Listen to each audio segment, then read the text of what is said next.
Hello, all, and welcome back. Let's talk about getting an EMS job. So, you passed your written and psychomotor tests, and now it's time to get a job. Few things right off the bat. In this video, I'm going to talk strictly about EMS positions and not duties that you may have to perform as a member of a fire department. This is directed towards non firefighters because that's the world that I knew when I worked pre hospital. Starting off, you have two major choices. Are you working 911 or transport? Both of these jobs can be located in major cities or off in the middle of a sparsely populated county. With 911, you will be responding directly to those who are calling for help. With transport, you are taking patients to appointments, hospital to hospital transfers, taking patients home from the hospital, and a myriad of other jobs. So let's talk about each one of these jobs and the pros and cons of working in each of these specialties. So, 911. 911 is generally what people imagine when they are talking about working in EMS. When working this job, you're working directly for a municipality. Everyone, both urban and rural, needs emergency services. So, this is the role that you will be filling. You are often working and living with the fire department, which can have its own dynamics and sometimes challenges. You are responsible for car accidents, violent assaults, strokes, skin knees, and everything in between. You will work 12, 24, and sometimes longer shifts depending on your system. There is a lot of adrenaline. There is a lot of learning by volume. It can give you the chance to get really good at the basics simply because you're doing so many runs and interacting with so many patients. The job is a lot of fun. There's a lot of adrenaline and unique bonds that you will form from working with people in high stress environments. Those bonds become really important because of the other side of 911.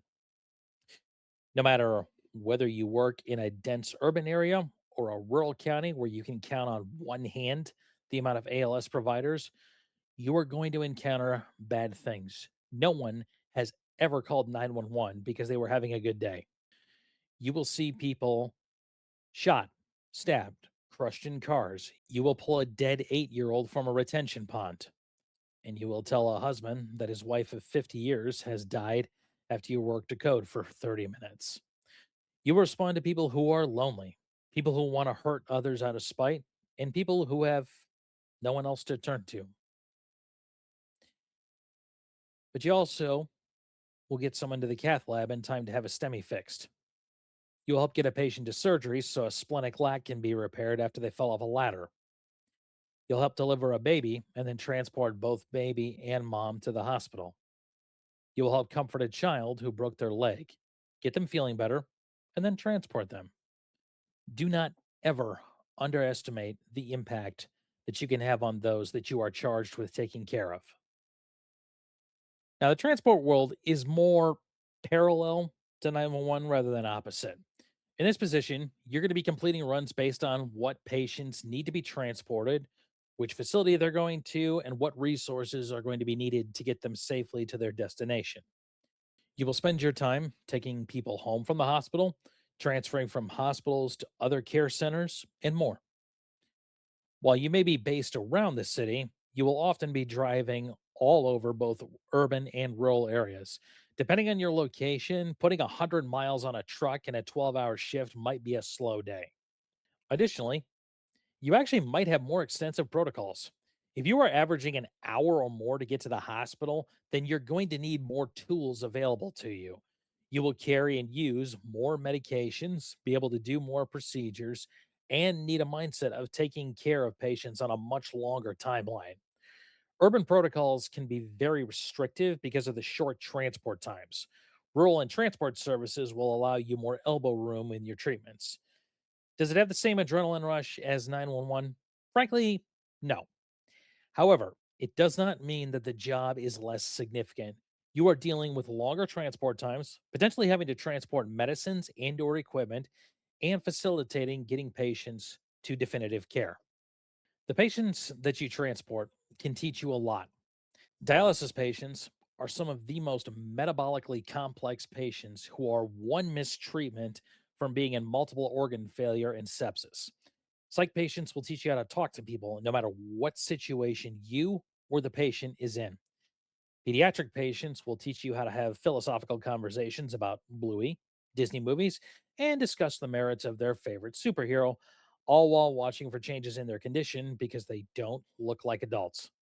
You cannot just blow any of them off. They will all teach you something if you are ready and willing to learn.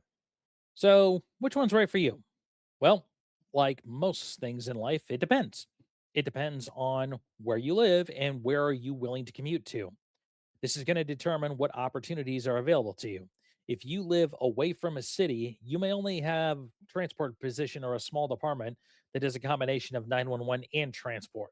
You may average 3 runs in a 24-hour shift, but each of your transports might be over an hour one way. If you live in a big city, you will have a larger number of options. You might work for a city service that will average over 100,000 dispatches a year. It also depends on your personality. If you lack the ability or desire to engage with your coworkers, to shoot the shit around the table, or to help out around the station, it's probably not a great idea to work as a medic attached to a fire department. Firefighters are pack animals with their own culture.